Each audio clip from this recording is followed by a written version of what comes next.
Well, good morning, everyone. My name is Dr. Jim Brosnan. I'm one of your co-hosts for the May edition of Tennessee Turf Tuesday. We've got a really full program today, big group. We all know each other, and I'll introduce our guests here in a moment. Want to get through a little bit of business. I know many of you who join Turf Tuesdays every month are here not only for the topic, but you're here for your whether it's pesticide credits or continuing education credits from our different professional associations. So I just kind of want to give a little bit of an overview of how that all works. For those of you who have been to Turf Tuesdays in the past or engaged with us in the past, you're very familiar. All of the information you need for your pesticide credits in the states for which we've been awarded credit is captured when you registered on Zoom. So when you registered for today's session, you put in your name, your contact information, what state you wanted your pesticide recertification credits in, as well as your license number. Zoom will use that to populate a roster, which then we will submit to your state Department of Ags, so you can have participation in today's session on Goosegrass reflected in your accreditation totals. Those of you that are watching this on YouTube as a recorded session or listening to this on our podcast channel, unfortunately, there are no pesticide credits for archive viewings. Only live viewings are awarded pesticide accreditation. You should also note that Zoom will track how long you are with us today, and the Departments of Agriculture that have made pesticide credits available for Turf Tuesdays, they want you to be with us for the duration of the hour. So make sure you stay with us for the duration of the hour.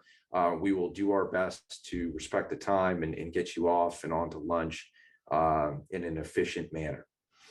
If you have questions as we go along, you will see that there is a Q&A box on the bottom of your screen.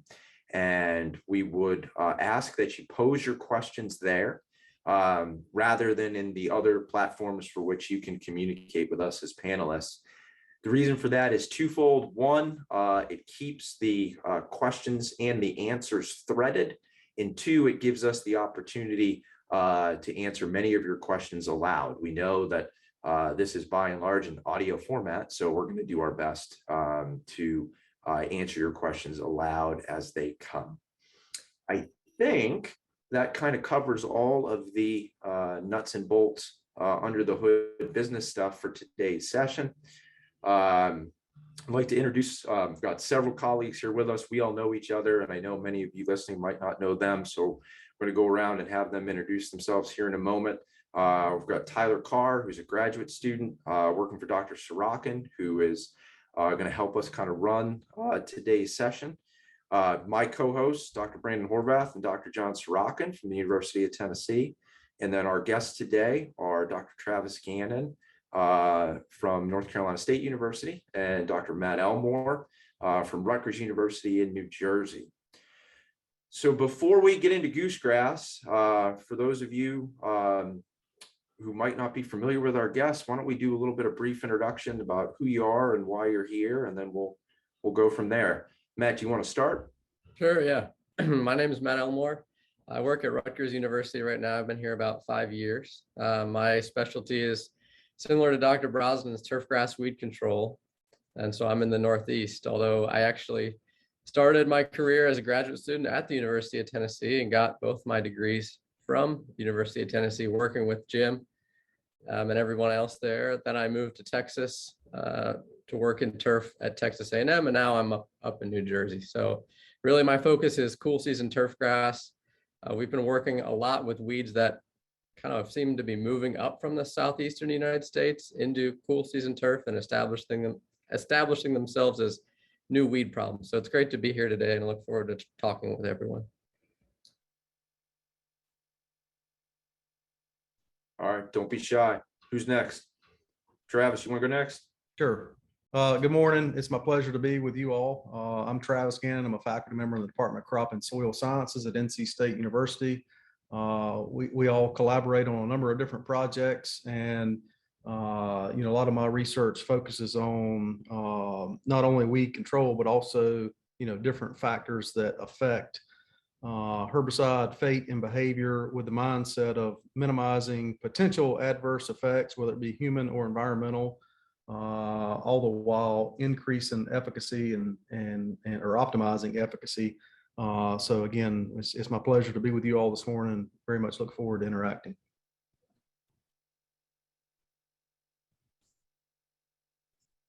All right. Any of the UT folks want to say hello? I think many of our listeners probably know who you are by now. I think they know us. Man. All right. So let's, today's session was titled, "Is Goosegrass the New POA?" And we kind of thought, at least I did, what we'd talk about, but we got some news last week. I'm going to share my screen for those watching. We got some news on Oxadiazon.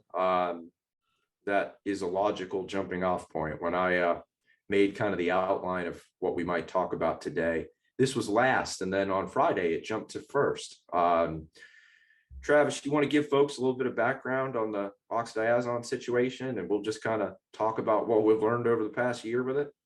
Sure. Yeah, so not to get into the weeds too deeply, but so every pesticide must be reread. Doesn't matter if it's a herbicide, fungicide, insecticide, whatever. In the U.S., it must be reviewed at least once every 15 years. And what many people don't necessarily understand what the review is. And basically, for products like Oxadiazon or Ronstar, which have been registered for a number of years, they're still required to be reviewed, or in some cases it's referred to as re-registration. And again, that must occur at least once every 15 years in the US. Now, products that have issues that arise, or if something changes, in many cases they're reviewed more frequently than that, but by federal law they must be reviewed at least once every 15 years. And I'm sure Jim has mentioned it several times in you all's previous meetings, but the news that came out in August of 21 was a proposed interim decision, which is followed by a comment period. And not to get ahead here, but that those proposed interim decisions, in some cases, whatever is proposed is what's ultimately adopted. In this case, there were some exceptions to that, and some positive exceptions at that. But and we'll talk about the specifics later, but I would just take this opportunity to always be active in, because I mean, these comment periods are just that. It's for end users, for commodity groups or associations to weigh in on what the how the proposed changes will affect the way you do business. And it not only has to do with pest control, but also ancillary things, like in the case of Oxadiazon or Ronstar on athletic fields. You really don't have a good option, a good pre-emergent option. And when you start talking about, or alternative rather, to Oxadiazon, and when you start talking about pulling that use site, which was what was in the original proposed interim decision, you come up with other potential issues, namely, athlete safety or player safety, because if you're using some of these other alternatives, which inhibit lateral spread and recovery, all of a sudden you have a safety issue at hand. And so I'm saying all this to say that, when these comment periods are open, and the Oxadiazon one was a little bit less than straightforward. Most of the time they're 60 days, but that one didn't get distributed per normal protocol, if you will. So that one was a little bit convoluted, but nonetheless, I just take this opportunity to remind you all to, stay engaged. And when you have an opportunity to respond, the agency, they actually read, all the comments that come back. And, I think this is one of the prime examples of them taking feedback and using it constructively to form their quote unquote final decision, which was released, I guess technically it was released Saturday, but yeah, late last week. Well, and I mean, you make good points about getting involved. I mean, we were involved in, as subject matter experts, you and Matt, myself, and several others in submitting a letter. And I mean, I think Travis, you and I sat on some GCSAA, Golf Course Superintendents Association. I don't know what committee it would fall under within their purview that engages with EPA, but we participated in those sessions. And I know STMA submitted stakeholder letters of support because, as you said, the original proposal was to delete sports field use in its entirety, which was pretty significant.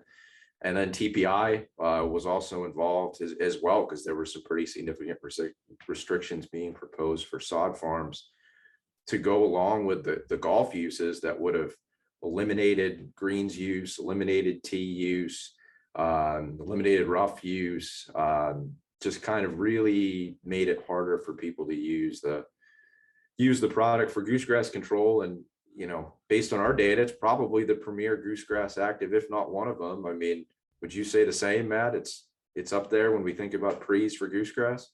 Yeah, certainly. I'd say it's the gold standard in this region. Yeah, I mean, obviously, you don't have the luxury in cool season turf or using something like Spectacle, but I have to think with what we'll talk about a little later with dithiopyr resistance or prodiamine resistance, this is going to become an even more important active for you here forward. Yeah, it was going to be a significant problem if some of this, if we didn't get some of these uses back, especially in cool season turf. So it was nice to see that, there was some back and forth there between end users and the EPA. Well, yeah. Just as an outsider, because it happens to us in fungicides as well, but just to kind of double click on the need to comment, it's really easy for end users to think, oh, well, my association will take care of that, or the extension specialist at the university will take care of that. And what they need to understand is that these agencies view each of those groups as separate groups. So, and they take what individuals say with they know that there's going to be an association that's going to lobby for a particular use or whatever. But when an end user says this is going to directly affect my ability to do business, that carries a weight that I don't necessarily think that some of the lobbying things carry, or at least I've not seen that. It seems like, so it's important not just to rely on your associations, but to individually comment as well, I think. Well, I think that's fair. And one of the things I'll say this was like a rookie experience for me. I've never been involved in any one of these. And in reading the final document that was released by the EPA late last week, Travis is right. I mean, every end user comment is in there. Right. I had my doubts about, we submitted this big letter with 19 university weed scientists, whether that would even be read or it would just kind of go into a vacuum. And it was definitely read, and it is addressed in their documentation in detail, what we communicated to them, which was really exactly. Cool. And I think the other thing that's important for people to understand is that if there's one thing that the federal government particularly takes extremely seriously, is that when it's codified in statute that there is a response period and that those responses will be accounted for, et cetera. They take that kind of stuff the same way we talk about that the label is the law and that you have to follow the label to follow the law. Like they take it is, taking those comments into account is part of the law.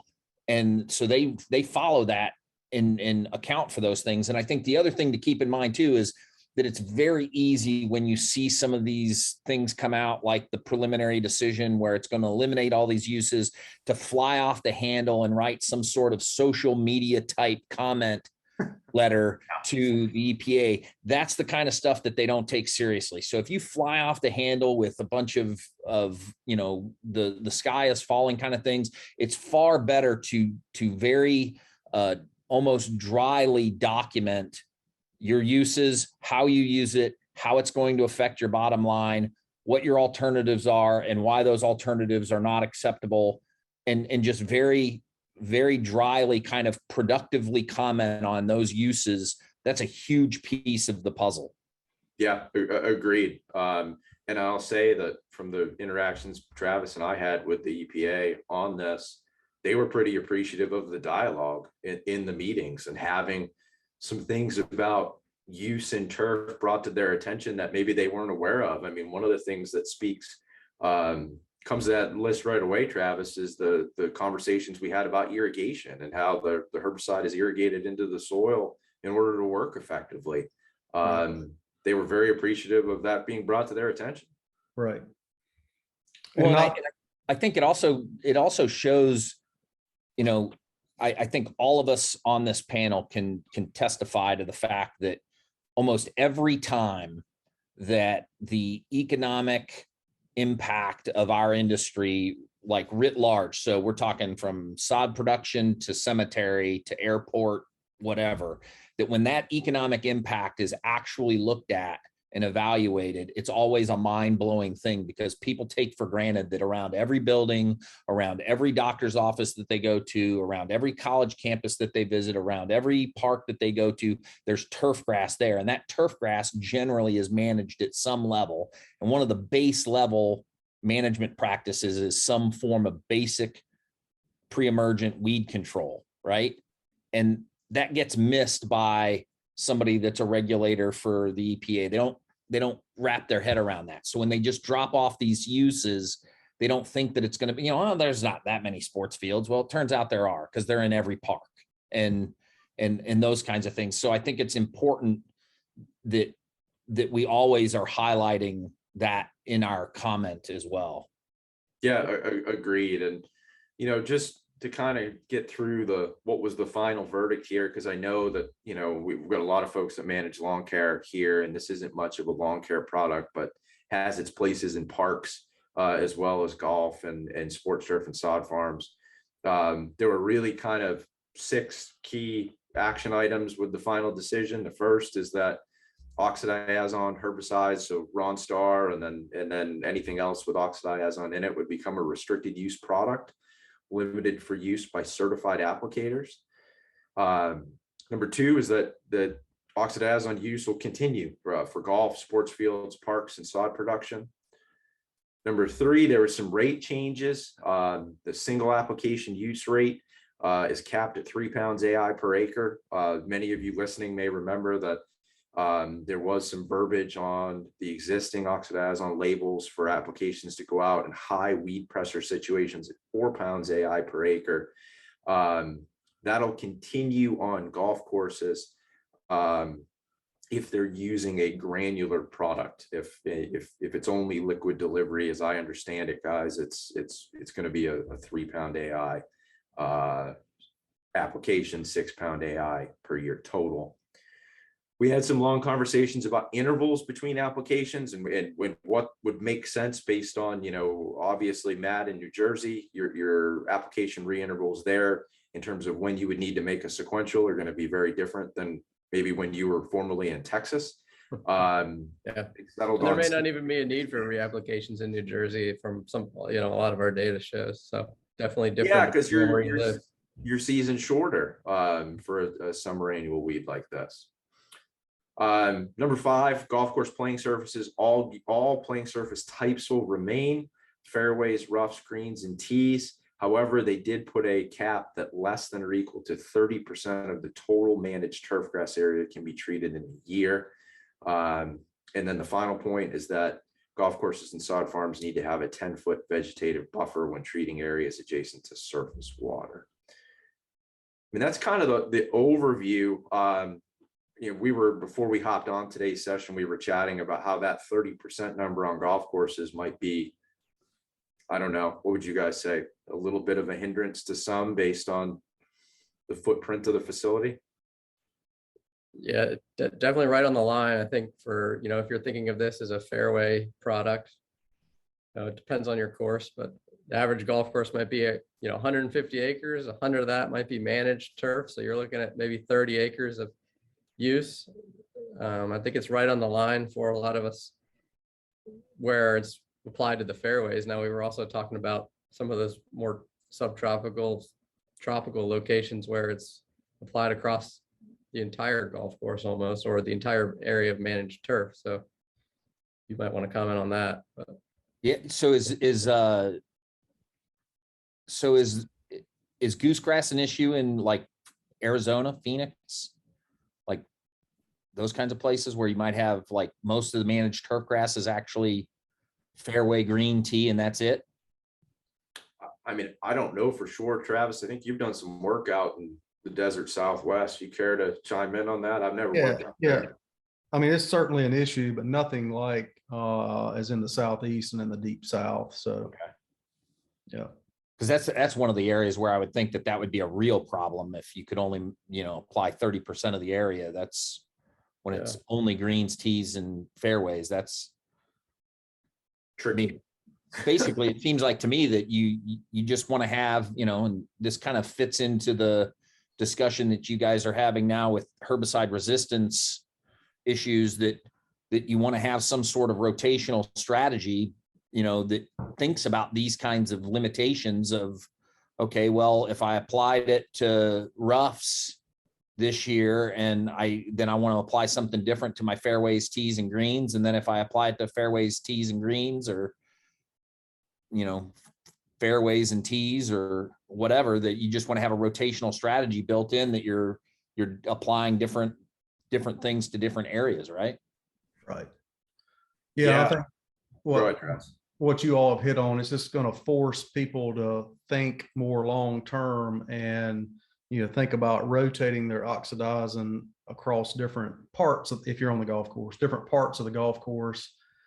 And which, we should be doing that anyway, right? I mean, we lean too heavily on certain compounds, in this case, oxidizing, and don't do a very good job in some cases of rotating across different actives and across different modes of action. So I think it'll just force people. I mean, it is a little bit restrictive, the 30% thing.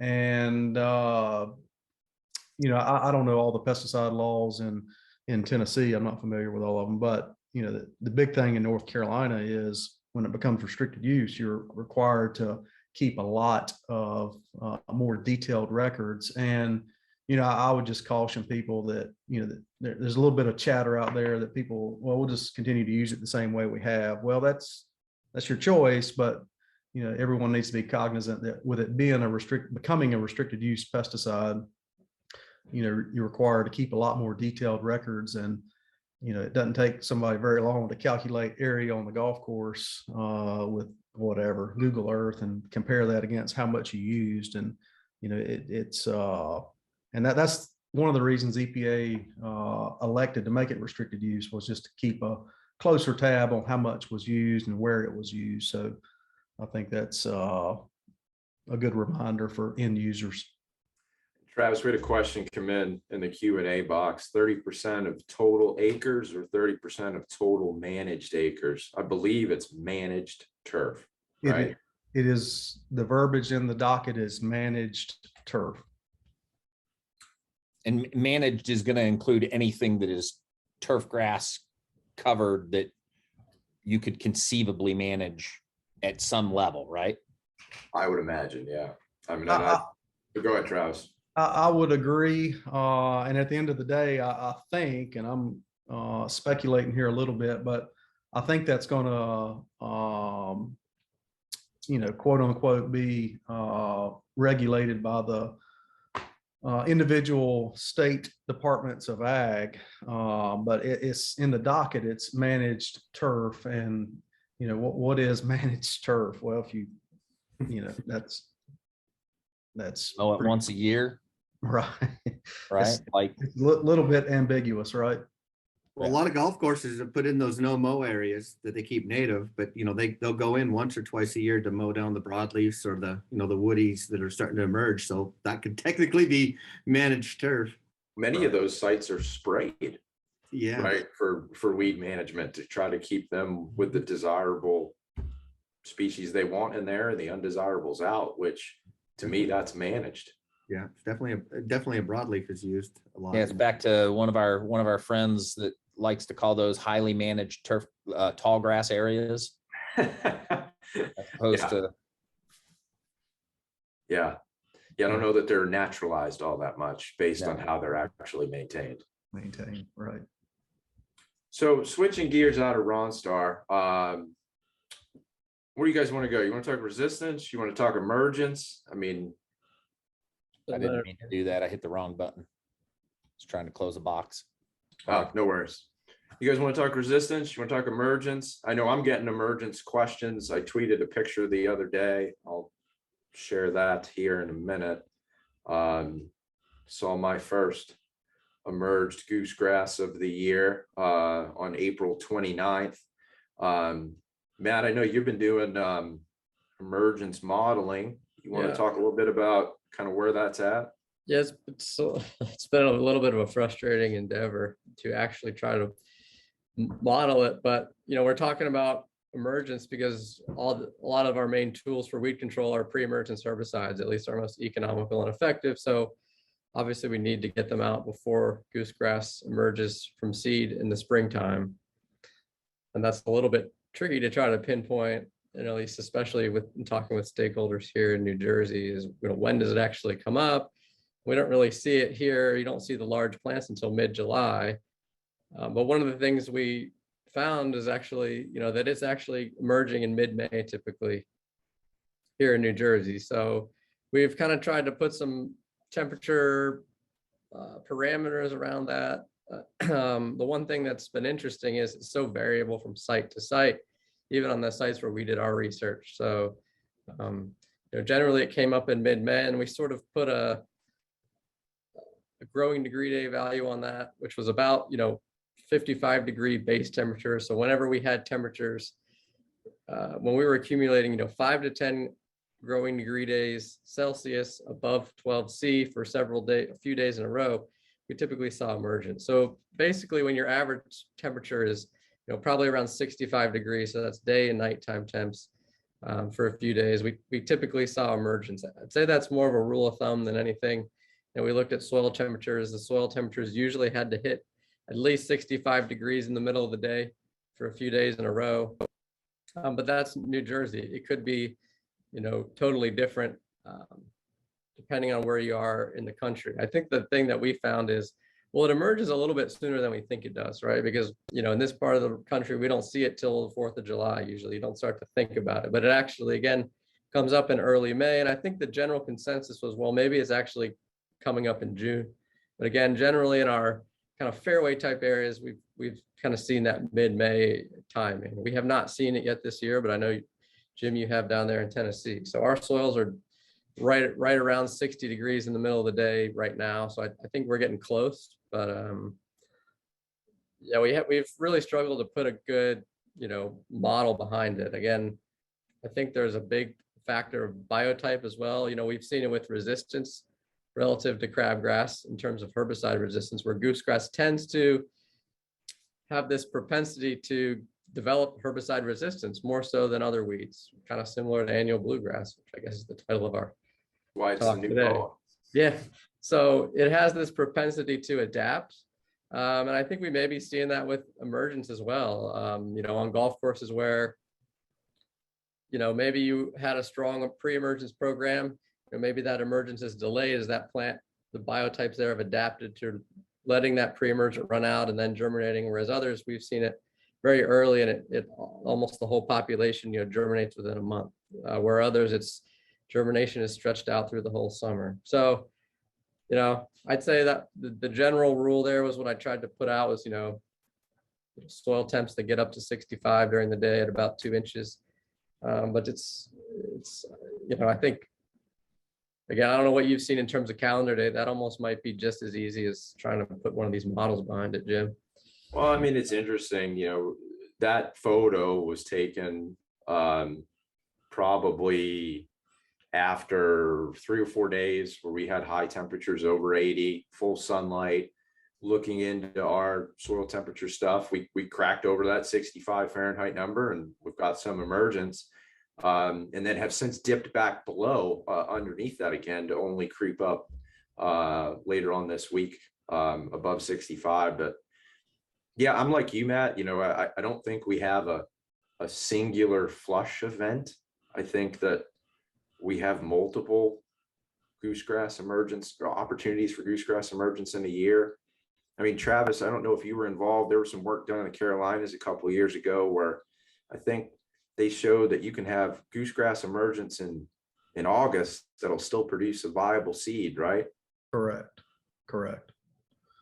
Which Yeah, kind of speaks to the need for residual. Right, right, right. And I'll just echo what you all have mentioned, but in North Carolina, late March, we were actually in the low 60s for the 24-hour mean soil temperature. But the whole month of April has just been a roller coaster. And we've been above in the mid 60s a couple of times and then dipped back down even to we had a frost April 12th, I believe it was. And so we have goosegrass emergence east of Raleigh, and in particular as you go in the southern portion of the coastal plain. But in the Piedmont region, we've not seen, in turf areas, in bare areas we have, but in the Piedmont region, we have not seen uniform goosegrass emergence, but I'm sure it will be very soon. Well, and what's interesting to me, and I don't know if you've seen this on the other side of the mountain, but it feels like you see emergence in higher height of cut turf first, which kind of goes against, logic that for us, greens populations tend to be some of the last to emerge. The last to emerge, right? Yeah, we've observed a similar phenomenon. It's like you said, it's not necessarily intuitive. Do you think that's more plant density kind of competition effect versus the soil temperature, maybe being a little warmer in one spot versus the other, that it's also related to the openings or voids allowing light to penetrate? And I think that certainly I think it's due to a number of factors. And in my opinion, what Jim and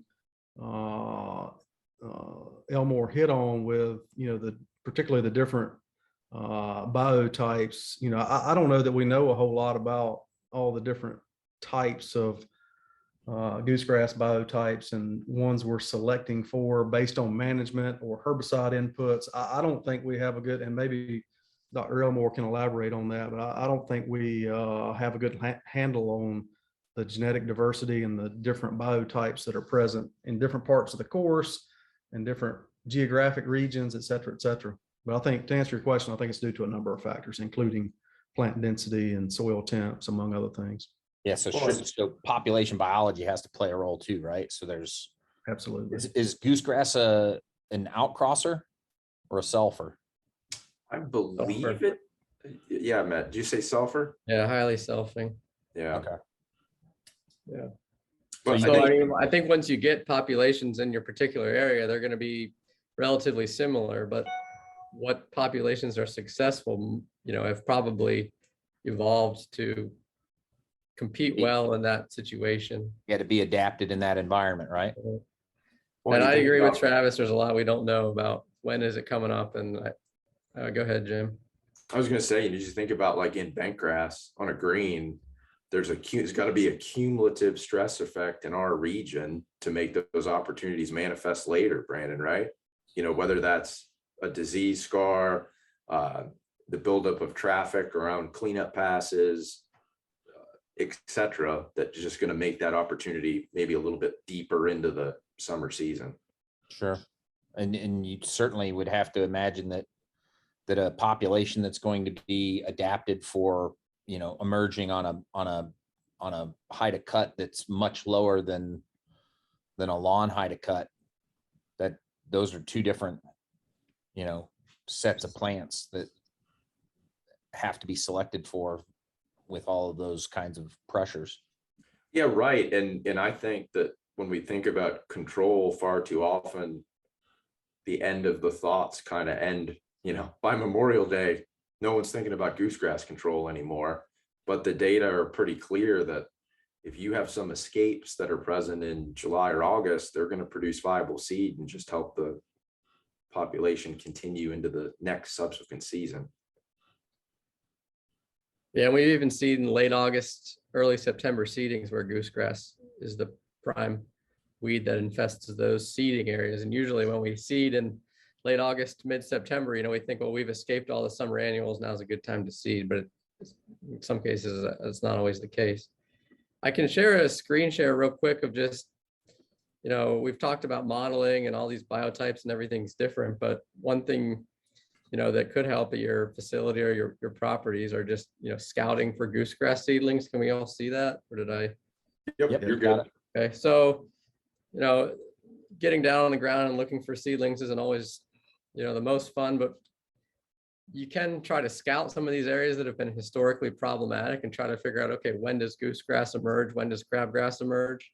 And trying to differentiate grass seedlings in the spring is difficult. I mean, one thing that's common of all grasses is that they're going to have one seed leaf. And if you can catch that seed leaf here, sounds like in Tennessee now or soon. And then as we move farther north, could be a couple more weeks.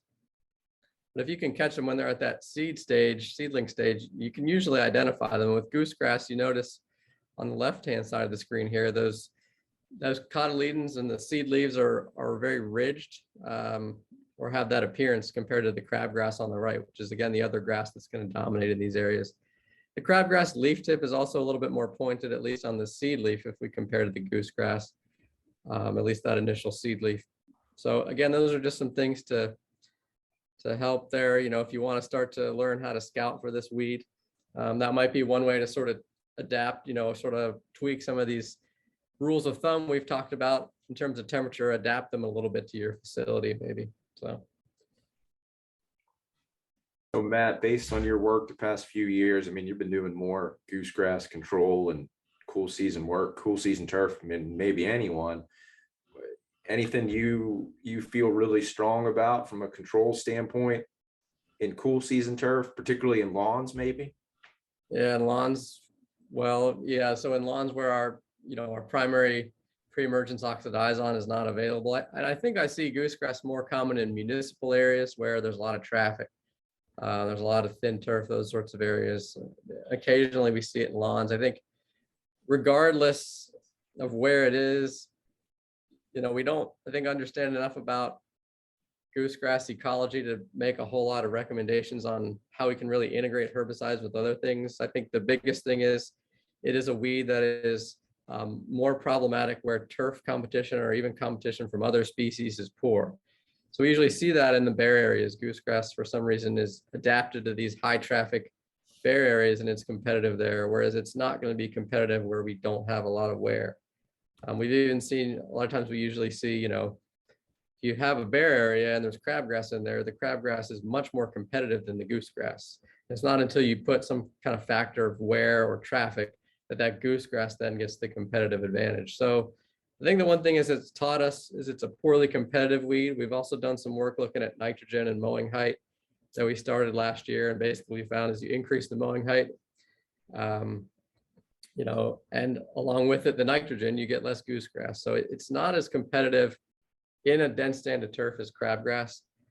So that's one factor, is understanding, trying to mitigate that with either fall seeding and cool season turf or just more nitrogen fertility or that sort of thing. And then potentially core cultivation in high traffic areas to allow that turf to grow. And then the other thing is herbicide programs. You just got to know where it was the year before and treat the plants before they're too large. It gets very difficult to control once the plants get large. So those would be the two keys. And, we don't need to get into all the details on herbicides right now unless you want to, but I think I try to keep those things in the back of my head if I want to manage goosegrass. Well, and from a resistance standpoint, you're a little bit up against it with the pre's because you don't have a whole lot of mode of action diversity other than group 3 products, right? I mean, Yeah. in barricade resistance in goosegrass is pretty well documented, and now you've been working with dimension resistance, right? Yeah. So we found some populations that are resistant to dimension, which is to thiopure. Those populations are also resistant to barricade, which is prodiamine and pendimethalin. So we can't really rotate there. And those are really primary pre-emergence herbicides in this region. So I think this resistance may actually be pretty widespread. We're working to confirm that right now. So we basically have, these plants have adapted and there's a genetic mutation that these herbicides are completely ineffective in the field. So increasing rate is not an option in this case. It's really rotating, and the only rotation we have for pre-emergence is Oxadiazon. You don't have that rotation in lawns. But yeah, I mean, in the warm season turf, you've got more modes of action to rotate to, things like indaziflam and your very long chain fatty acid inhibitors like metolachlor and Tower. Methanoamide, Yeah. yeah. So, and there's probably others I'm not even thinking of, but. Well, I mean, and it's been an interesting kind of start to the warm season year with goosegrass, Travis, right? With, the way our spring in the Southeast has gone, it hasn't been optimal, I'd say, for Bermuda grass. It's been kind of a series of starts and stops. And I know you and I have both had a couple of calls on a sequential coming in to make a sequential pre-application, but I'm not sure about the health of my Bermuda grass. Right. And, I mean, I think that that's an interesting kind of thing to unpack because, one of our premier goosegrass AI spectacles carry some injury risk in Bermuda grass that I know you've worked on, right? Correct. Right. Yeah. And you bring up a good point there when you talk about, making sequential applications or kicker apps, booster apps, whatever you want to refer to them as. And, if the health of the Bermuda grass isn't ideal and it's not actively growing, you really need to, proceed with caution when you're thinking about products like indaziflam, which can, you hesitate to say lock up, but it can certainly, slow down Bermuda grass from spreading and spreading laterally. And so, if you can, wait until, and I realize it's a juggling act based on germination and emergence, but with springs like this, you really want, before you start making those sequential applications, you really want to feel good about the health of the Bermuda grass. Given, and this is a totally naive question, but given the challenge associated with that, if you had Bermuda grass that was maybe slow to get going, would it make sense to almost adopt a like pre-post kind of strategy versus pre's and then coming in after and doing a post? Right. That's a very good approach. And the potential problem is, as far as post-emergent herbicides in Bermuda and zoysia for goosegrass, you have a very short list of options, and they have to be the goosegrass plants have to be, very, very small to get consistent control. But absolutely, having a post-emergence in the tank with a residual product in the tank is absolutely a good approach. It's just with goosegrass, you're really limited on what those post options are.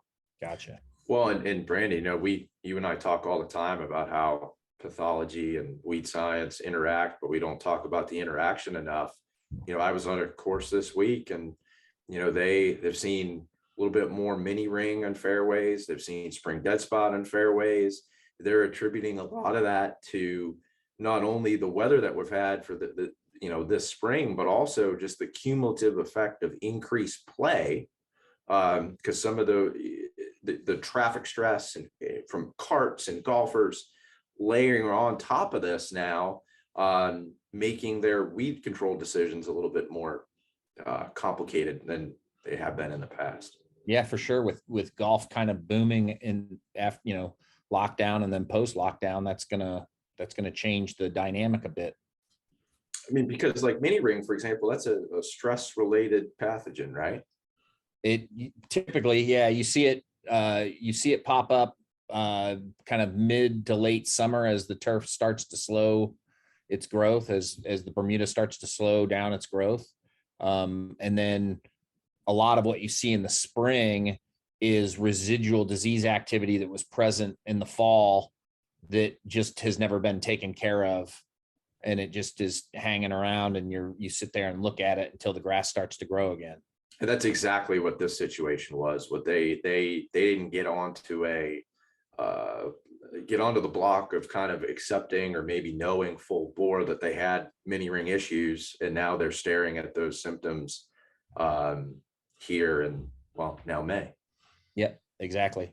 Yeah, and I just gave a presentation to the superintendents in Alabama about mini ring and about how important making those late summer applications are on Bermuda grass greens predominantly, but if you have areas of mini ring pressure elsewhere, that like getting those applications out in the late summer before the grass starts to grow, because you don't see symptoms. The disease, the thing that's interesting about mini ring is Rhizoctonia zea, which we think of in the cool season world as leaf and sheath blight, which has a temperature optimum that is usually higher than that of Rhizoctonia solani. So it's active and growing at temperatures that are much warmer than you typically think of as traditional brown patch weather, like upper 80s, low 90s, mid 90s. That's when Rhizoctonia zea is really actively growing. So if you then convert that over into a conducive warm season environment, that's like peak growing weather for your warm season grasses.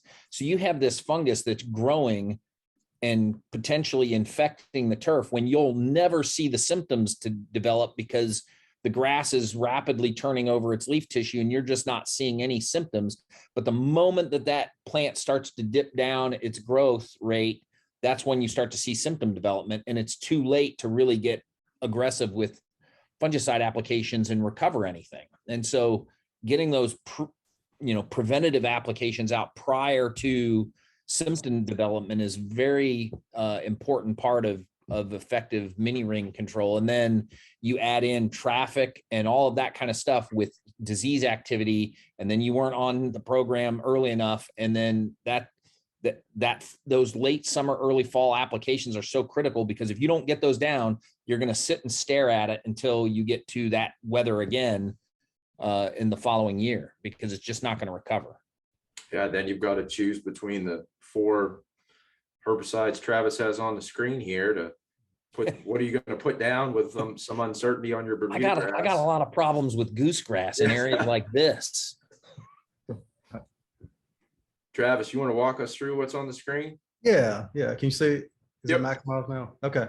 Yeah, I just wanted to take just a couple of minutes to help drive home this point about residual herbicides or pre-emergent herbicides. And here's just a list of a few. Obviously, it's not a comprehensive list, but a few of the pre-emergent herbicides we use specifically in turf. And this column over here on the right is the aerobic, in other words, the aerated or oxygen containing half-life in soil.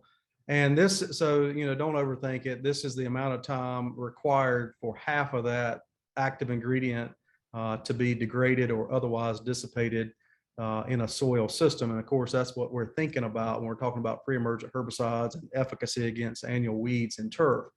So obviously you all can see the values here. Prodiamine being moderately persistent, pendimethalin being a little bit shorter, oxadiazon on average being about 60-day aerobic half-life, and indaziflam or spectacle, which we've talked about a fair amount today, being more persistent than the other pre-emergent herbicides we have.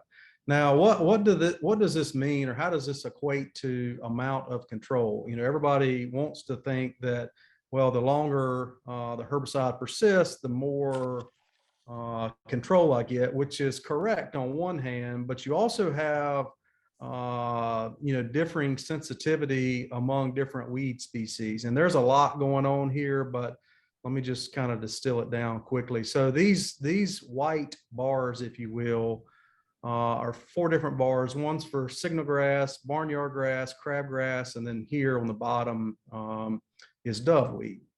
Okay, crabgrass, everybody's familiar with. Doveweed, some of you probably are, some of you may not, but you'll be familiar with it in the next couple of years if you aren't already. And barnyard grass and signal grass, you may say, why is this guy talking about this in turf? We don't have those in turf. Well, in sod production, they're actually a significant problem. And the reason we included it in this work is because goosegrass, as bad as we talk about how problematic it is, it actually has some pretty fickle dormancy mechanisms, and it can be kind of tricky to work with in greenhouse and growth chamber experiments. So what's going on here? And these 4 lines are indaziflam, and these are actual values from persistent studies that were done in Pinehurst, North Carolina, over 2 years. This bottom line here is 3 ounces of product applied per acre. The second from the bottom, or the purple line, is 4.5 ounces, the green line being 6 ounces, the red line being 9 ounces.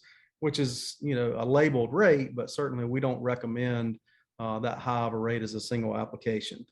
Now, what's going on here is this is the amount of indaziflam remaining over time. Okay, so these applications were actually made on March 9th. And then these values are the amount of indaziflam remaining at various times after the application. Now, these white bars, if you will, the width of them is generally when these species germinate and emerge. And these are based on 20-year data from Raleigh, North Carolina. So not that much different than East Tennessee. So again, the width of the bar kind of tells you when it germinates along this calendar time frame. The height of the bar, if you will, on this figure says how much is required to obtain 90% control of these particular species. Again, doveweed and crabgrass being very, very problematic in turf, signal grass and barnyard grass, not that much in highly managed turf, but we use these as a surrogate for goosegrass timing, and actually goosegrass germinates longer than signal grass and barnyard grass. So the point here is that, crabgrass, when several of us started, a few years ago, crabgrass was the focus of much of this research. But the reality of it is that most of the pre-emergent herbicides that we use, they're very, very effective against crabgrass. And as you can see here, because crabgrass has a relatively narrow window of germination and emergence, and it's relatively sensitive to indaziflam. So regardless of the rate that you apply, assuming you make a timely application, basically you're going to get acceptable, in this case, 90% or greater crabgrass control. Now, doveweed, as you see here by the lower position of the bar, doveweed is very sensitive to in this case, indaziflam and other pre and post-emergent herbicides. The challenge with doveweed is that it germinates much like goosegrass. It'll basically germinate from late spring on into the fall. So, regardless, even if you make a 9-ounce application of indaziflam or spectacle, much of that indaziflam has dissipated while you still have doveweed germinating. Hence, you're not going to get acceptable control. And again, signal grass and barnyard grass were used as surrogates for goosegrass. And as previously noted, much of the product, in this case, indaziflam, is gone while you still have goosegrass germinating and emerging. With oxadiazon, again, this speaks to the point of, again, doveweed here being the top, so the top bar. So doveweed is just not as sensitive as some of these other species to oxadiazon. So when you think about pre-emergent weed control with various residual products, it's not only, how long those products last, but also depending on what species you're going after, the sensitivity of those species to whichever compound you're looking at. And I'll end with this, when we think about, how long, so the crux of pre-emergent efficacy is, how long that product lasts. And although we're talking about goosegrass here, this is more of an issue, particularly when you talk about POA, because it's a longer season. And in many cases, it's a wetter season. But so we talked about the aerobic half-life of these compounds in soil, and there's various edaphic or soil related factors that impact persistence. And, a classic one is, just anaerobic soil. And when you think about anaerobic soils, they don't have to be flooded soils. They can just be saturated soils. But you see that, prodiamine, the half-life of an aerobic system is, 60 to 70 days. In an anaerobic system, it goes down to 12 days.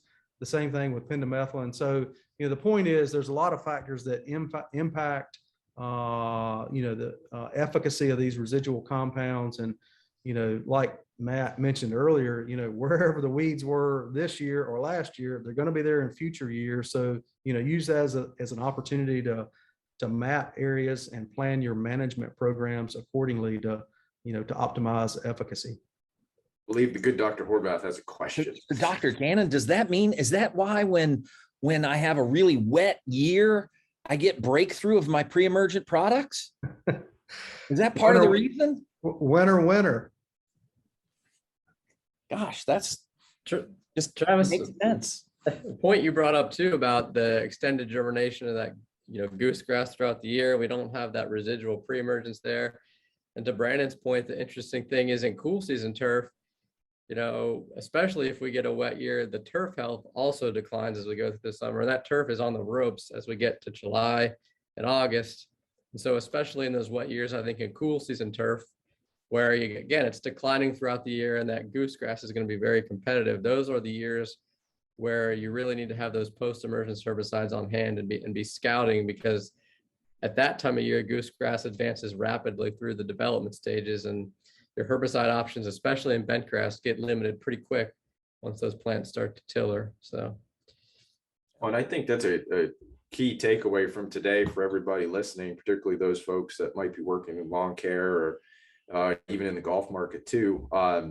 We may have just seen goosegrass emergence start here in the Southeast, but it's going to continue throughout the summer and maybe even into late August or early fall. And having a plan for that is going to be important if you want to have goosegrass free or as close there to it turf as possible. I'm going to really quick before we run out of time, because we promised these folks we would get them out of here by 12:30. I'm going to share this. This is for our golf course superintendents that may be with us today. This is your Golf Course Superintendents Association of America approved pesticide credits. So I don't know what this error message is. I'm going to just keep going. This has nothing to do with pesticide credits. It's just for GCSAA education points. You want to report your event approval code 999-241-47-31959 and make sure that you report today's date when you submit this to the Golf Course Superintendents Association of America. As I said at the beginning of the session, anything to do with pesticide credits has already been captured, and Zoom has made sure that you will get the pesticide credits that you need. Any parting shots before we let these people go, folks? No, thanks. That was a good discussion. Yeah, thank you for the opportunity. It was a pleasure to interact with you all. Great. All right. Well, I enjoyed it, guys. It's always fun to talk about weeds. Next month, we will take a little bit of a segue. I'm going to be a first-time, long-time caller into a sports show here and let Dr. Horvath talk about summer diseases in our June edition with Joe Roberts from Clemson and Paul Koch from the University of Wisconsin. But until then, we will see you next time. Enjoy the rest of your day.